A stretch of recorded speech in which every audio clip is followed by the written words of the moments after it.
It's the Sunday Telegraph here, which carries the BBC story, Minister's TV licence fee threat. And I should say that she actually singles out a particular BBC journalist in the story for criticism.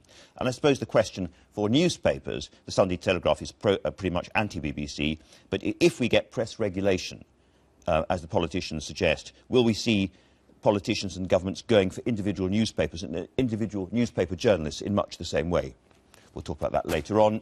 The Sunday Times has a story about they've got huge numbers of emails from the Unite Union about dirty tricks in the Falkirk and other constituencies, which they say offers huge problems for Ed Miliband.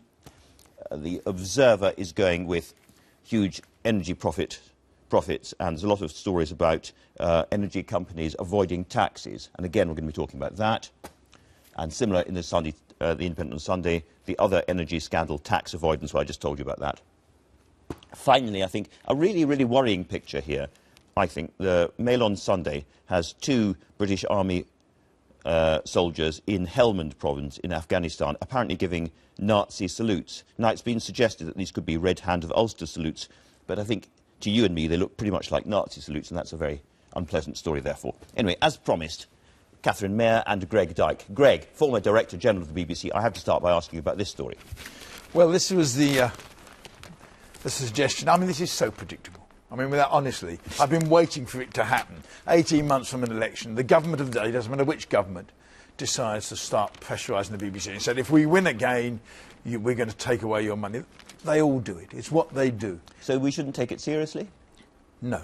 Actually, no. This is an attempt to pressurise and intimidate the BBC, which is what governments do, and the BBC's job is to resist. And yet, over the last few years, it has sometimes seemed to people working for the BBC that we get up every single time, every morning, and shoot ourselves in the foot, and then hop around for a while, and then shoot ourselves in the other foot. Well, there's 2 or 3 things that have happened that have been pretty unpleasant for the BBC, have been investigated, and that's right. Savile, I think the payoffs is quite a difficult story for the issue for the BBC. It's a disgraceful story, isn't it? It is, Greg? But that doesn't mean that the whole of what the BBC stands for should be threatened, and that's what it's implying here. And, you know, he's the chairman of the Conservative. I remember chairman of so many political parties doing almost the same thing over the years.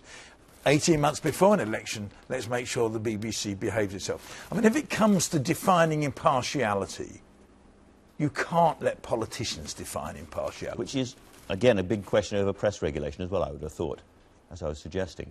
Yeah, well, you wouldn't think that it's entirely coincidental that this story would appear now. It's not just the proximity to the election, but dare I say the hacking trials which start this coming week. I think tomorrow morning, Rebecca Wade and Andy Coulson go on trial.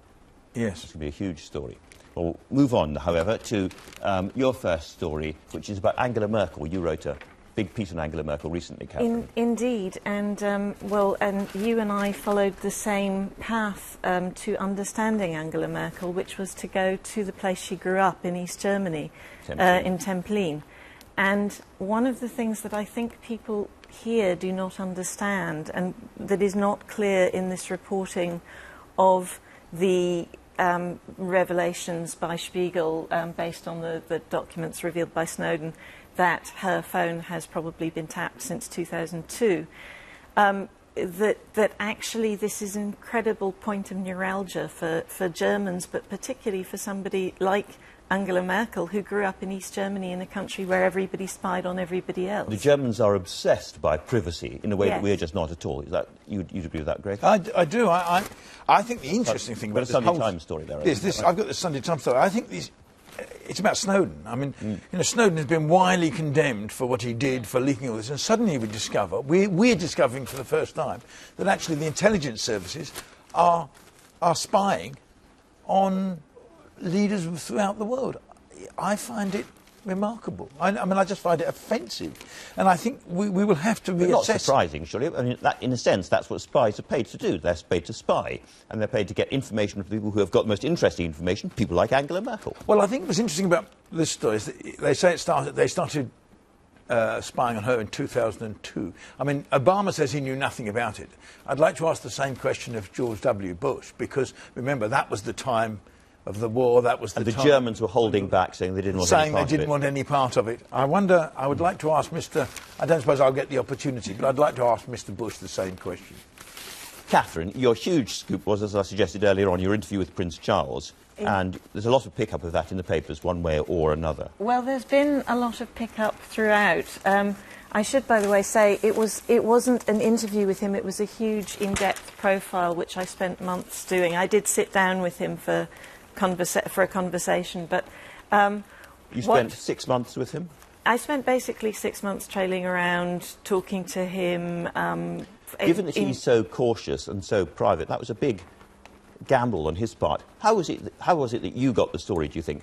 Did he just like you, or admire time, or what was it? I would like to think that he admired time. Quite enjoyed sticking one up to the royal press back, who he's not an admirer of. I didn't get the sense of that so much as that he was incredibly nervous about the whole enterprise, because he has been stitched up so many times and misrepresented. And one of the ironies of this is, of course, I set out to do a very balanced, rounded profile, which was immediately then taken up by the British press and traduced in the way that only they can do. So he can't win and you can't win, it might be said. Yes, well, I mean, it's not a big problem for me, is it? No. But for him, it's part of what made him interesting to me was there's a big gap between his public persona and the way he's portrayed in the press here. So I was trying to disabuse people of the notion that he sits around waiting to be king, that he's impatient. Of course, that now has turned into he doesn't want to be king, which is just as egregiously wrong as the first impression. I find, you know, in terms of the BBC story that we were just discussing, I find it very funny that the Telegraph has this piece about Prince Harry, a drug slur. That is quite clearly using a royal story in order to attack the BBC, which is one way of doing it. This is How I Got News for You, which is not necessarily our prime news vehicle. It is not.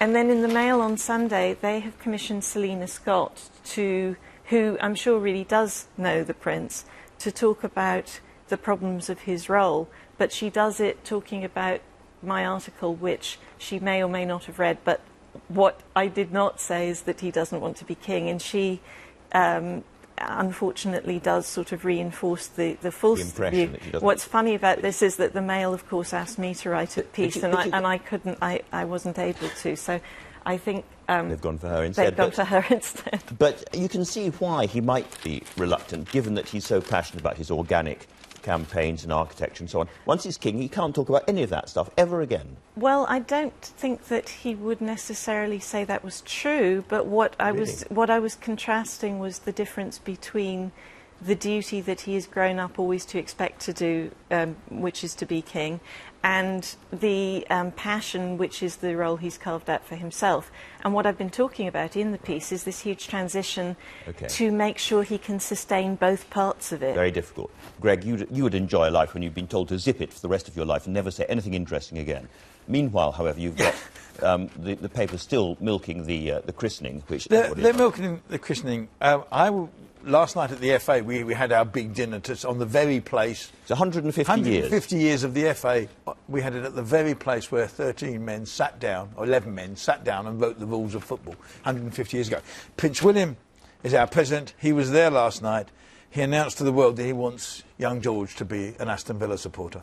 And that's quite a burden to put on a young child's shoulders. Well, there are kids all over Britain, aren't there, who got burdened with teams by their fathers. Yeah.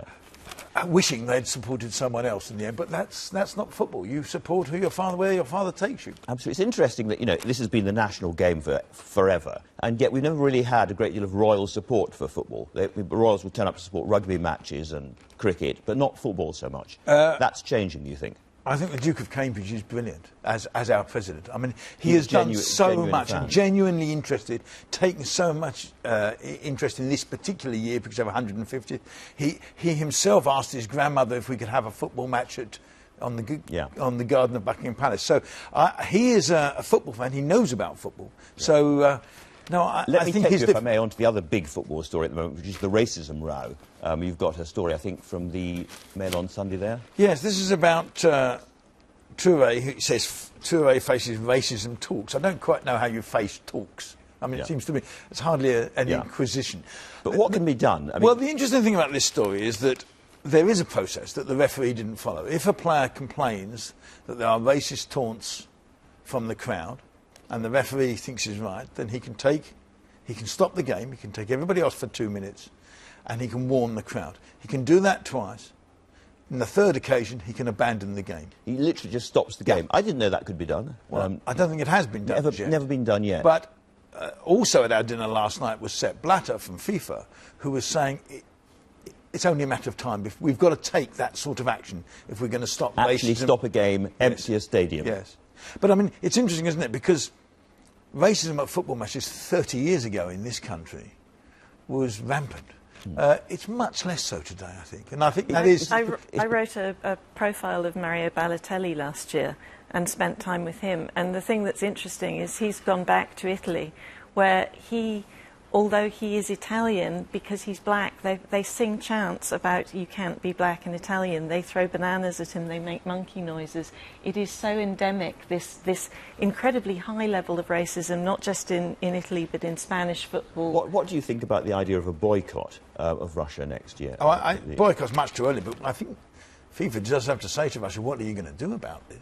What are you going? You've got threatened to stop games. You've got 5 years to sort it. But there's no doubt in certain parts of Eastern Europe, our black players get abused, and it's got to be stopped before the World Cup. Yes. Right. Let's move on. Any other stories that have caught your eye? Well, I have one that is this appalling codicil to the government shutdown in the States. You know, that happened because the part of the Republican Party was trying to basically repeal Obamacare. And Obama wasn't having any of it. I mean, both sides have been intransigent here a bit. Exactly. I mean, there was... America is amazingly deeply divided, but this was this huge battle, shutdown. Finally, they reach some kind of fudge, and Obamacare goes online, and what happens? They haven't actually properly tested the systems, and so it is a disaster. It couldn't be worse. No. OK, that was the economic storm I was referring to at the beginning of the programme. The real storm, Greg. Every paper gets... Everyone's covering the real storm. I don't know whether yet to believe it or not, really. We'll find out soon enough. I mean, I don't think I can make any difference, so we'll just sit there and wait. No.